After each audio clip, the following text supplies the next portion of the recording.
प्रिय विद्यार्थियों, कल हमने पढ़ा कि ब्राह्मण क्षत्रिय वैश्य इनके उपनयन के विषय में गौतम धर्म सूत्र में बताया गया था। अब उसी क्रम में हम आगे पढ़ेंगे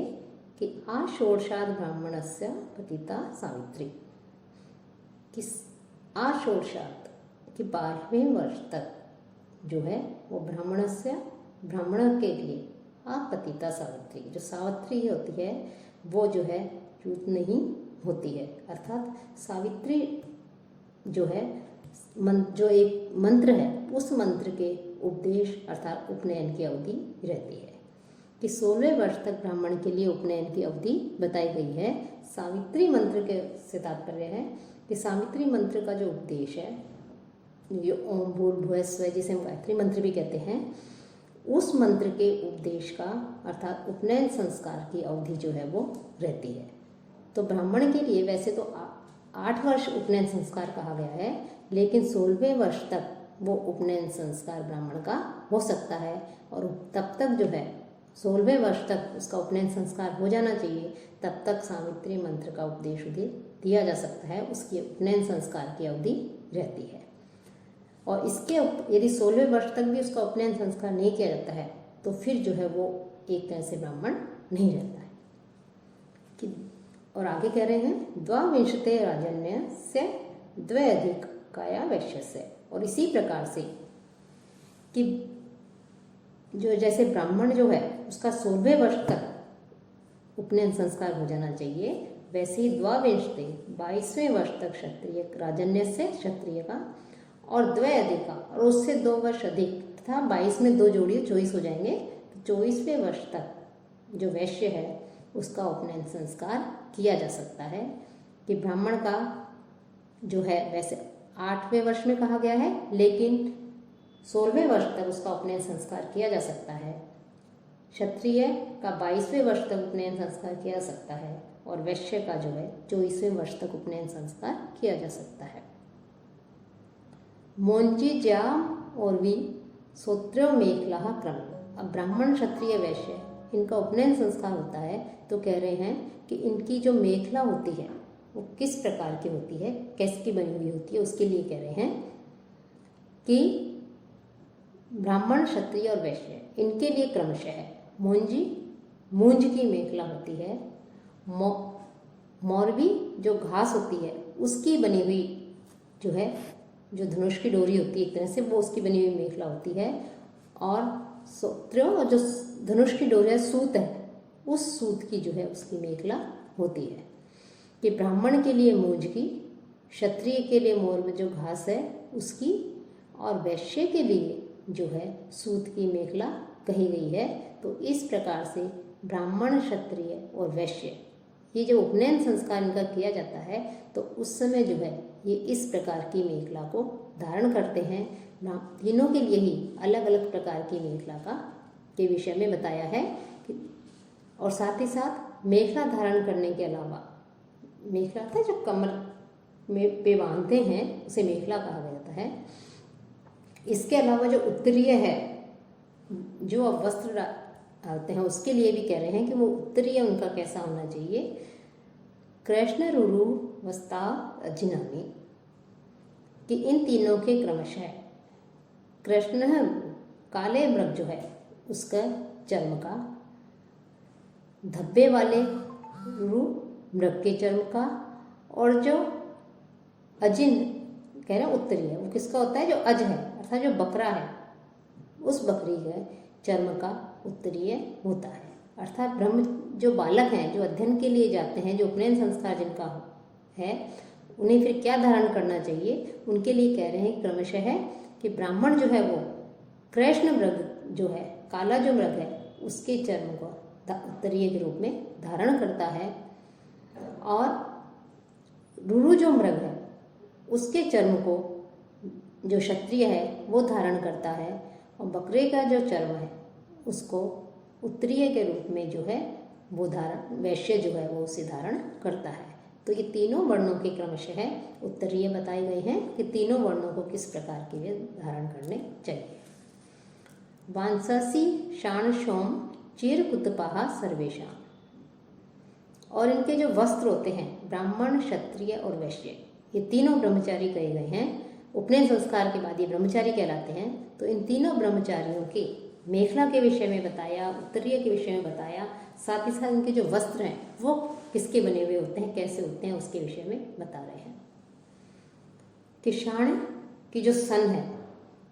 उसके वस्त्र होने चाहिए। शौन जो एक तरह से अच्छी है, एक वस्त्र ही है, उसके अच्छी के वस्त्र जो है वो पहन सकता है।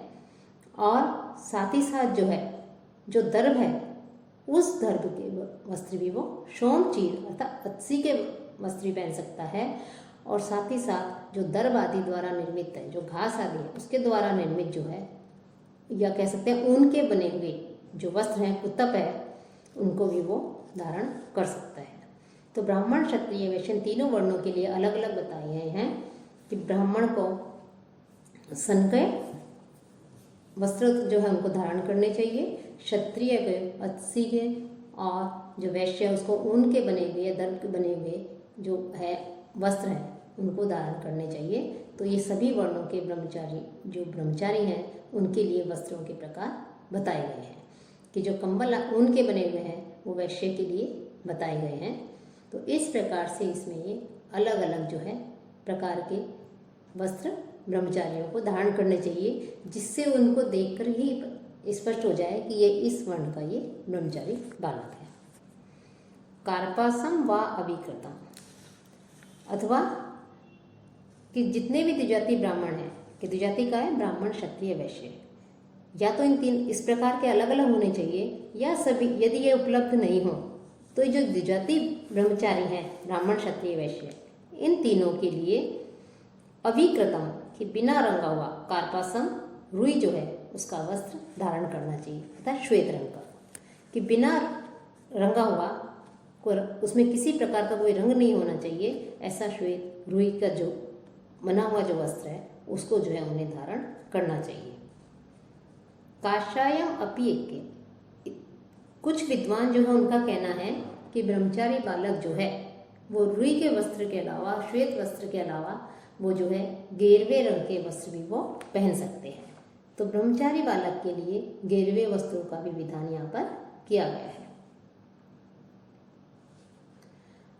वार्ष ब्राह्मणस्य मांजिष्ट हारिद्रे इतरयोः, अब साथ ही साथ कह रहे हैं ब्राह्मण वर्ण का जो ब्रह्मचारी है उसका वस्त्र कैसा होना चाहिए। वार्ष कि वृक्ष के का जो कषाय है, जो रस है, उससे रंगा हुआ होना चाहिए ब्राह्मण ब्रह्मचारी का वस्त्र। और शेष जो दोनों जो वर्ण हैं, क्षत्रिय और वैश्य वर्ण के ब्रह्मचारी जो हैं उनके लिए मांजिष्ट, मंजीठी और हारिद्रे जो हल्दी है उससे रंगा हुआ होना चाहिए। कि मांजिष्ट अर्थात रक्त के समान लाल वर्ण का, और हारिद्रे यानी हल्दी जो है उससे रंगा हुआ होना चाहिए। मांजिष्ट कहते हैं कि रक्त के समान लाल वर्ण का जो होता है रंग, उससे रंगा हुआ जो है उसका वस्त्र होना चाहिए क्षत्रिय का, और वैश्य जो है उसका हल्दी से रंगा हुआ होना चाहिए, और वृक्ष के रंग से रंगा हुआ जो है वो ब्राह्मण वर्ण के ब्रह्मचारी का वस्त्र होना चाहिए। बैल्व पालाशो ब्राह्मण दंडो, कि ब्राह्मण जो वर्ण का जो ब्रह्मचारी है उसका, अब कह रहे हैं दंड, कि ये आश्रम में रहते थे, गुरुकुल में रहते थे, गुरु के पास रहते थे अपने संस्कार के समय पश्चात ब्रह्मचारी आश्रम में ब्रह्मचारी वाली अवस्था में, तो दंड भी अपने पास में रखते थे। तो दंड भी तीनों के लिए अलग अलग बताए गए हैं। तो ब्राह्मण वर्ण का जो ब्रह्मचारी है उनका दंड किसका बना हुआ होना चाहिए, बैल, बिल्व का, या पालाशो या पलाश का। कि जो बिल्व का जो वृक्ष होता है उसका जो डंडी होती है, टहनी होती है, उसका दंड वो धारण कर सकते हैं, या पलाश का जो है दंड ब्राह्मण धारण करता है। अश्वत्थ पैलवो शेषे, और जो दो वर्ण शेष हैं क्षत्रिय और वैश्य, जो ब्रह्मचारी क्षत्रिय और वैश्य ब्रह्मचारी जो हैं वो लोग पीपल का जो है वो धारण कर सकते हैं, या पीलू जो है उसका दंड धारण कर सकते हैं।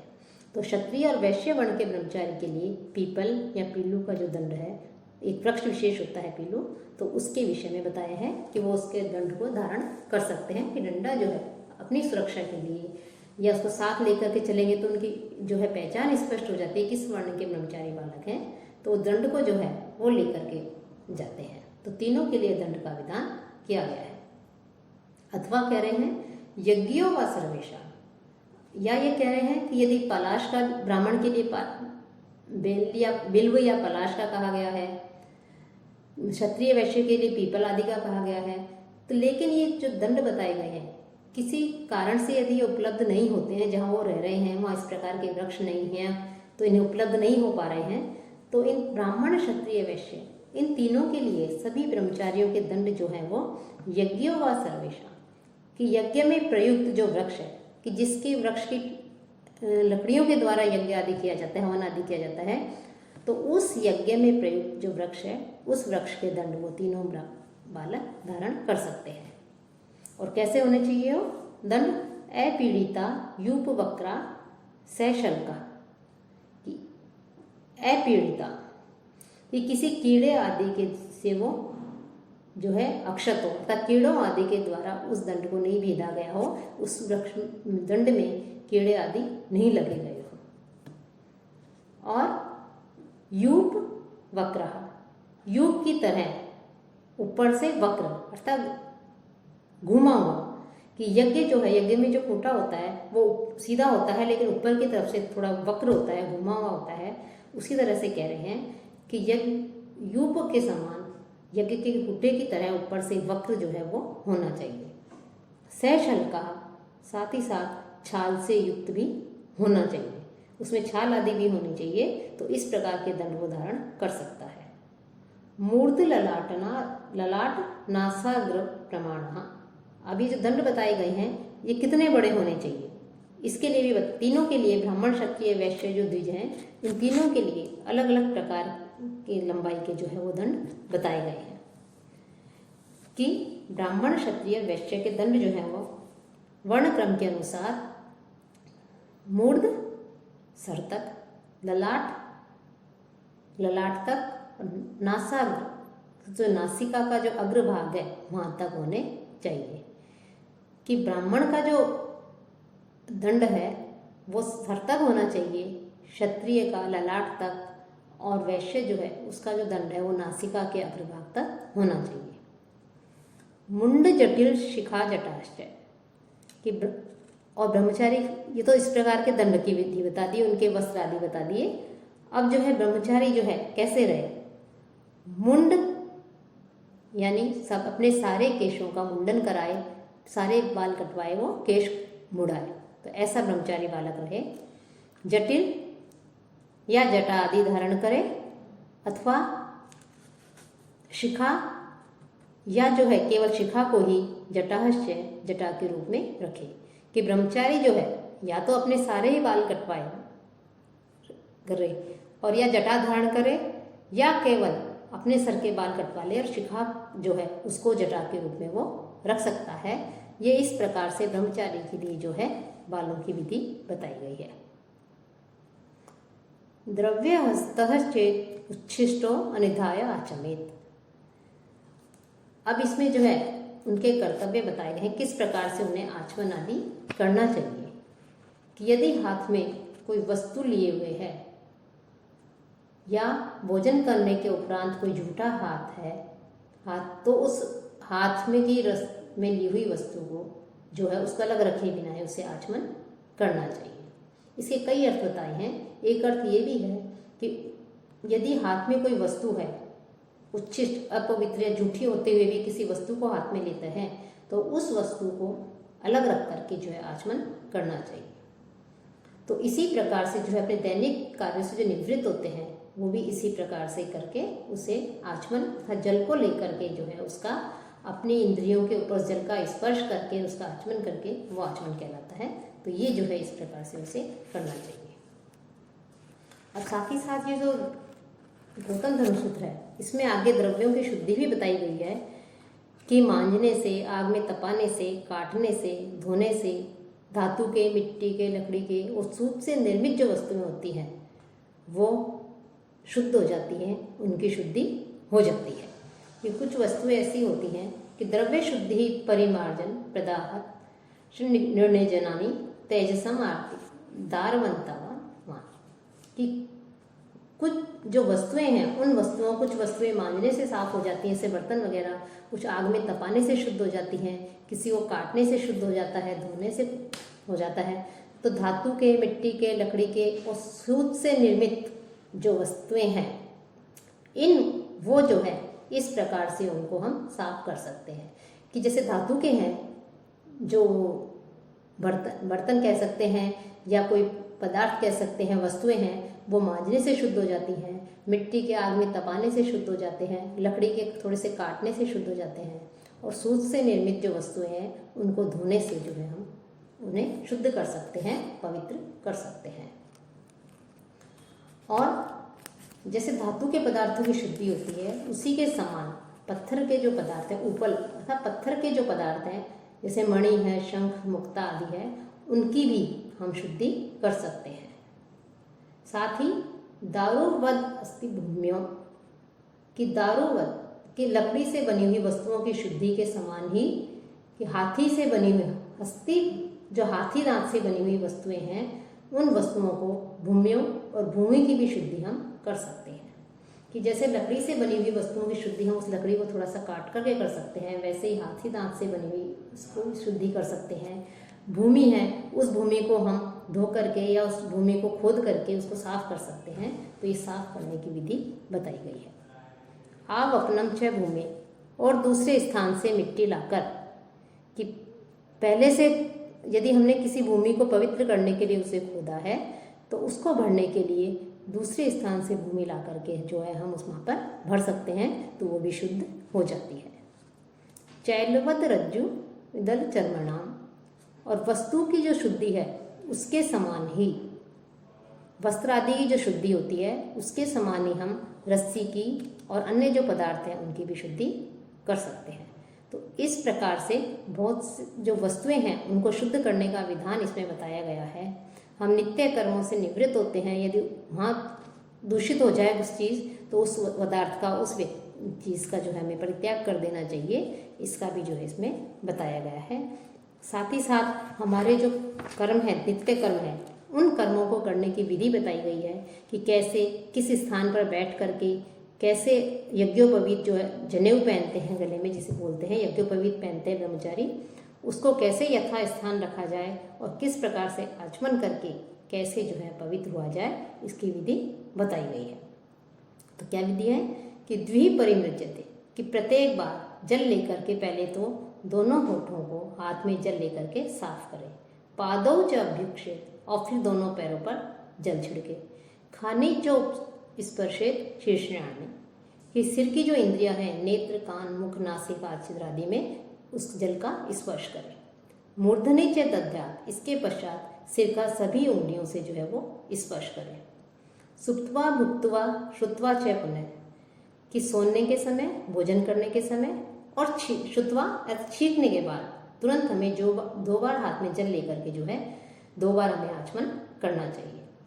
साथ ही साथ यदि हमारे मुख में कुछ भोजन अटक जाता है तो उस भोजन को यदि जीभ का स्पर्श कर लेते हैं तो वो अपवित्र नहीं माना जाता।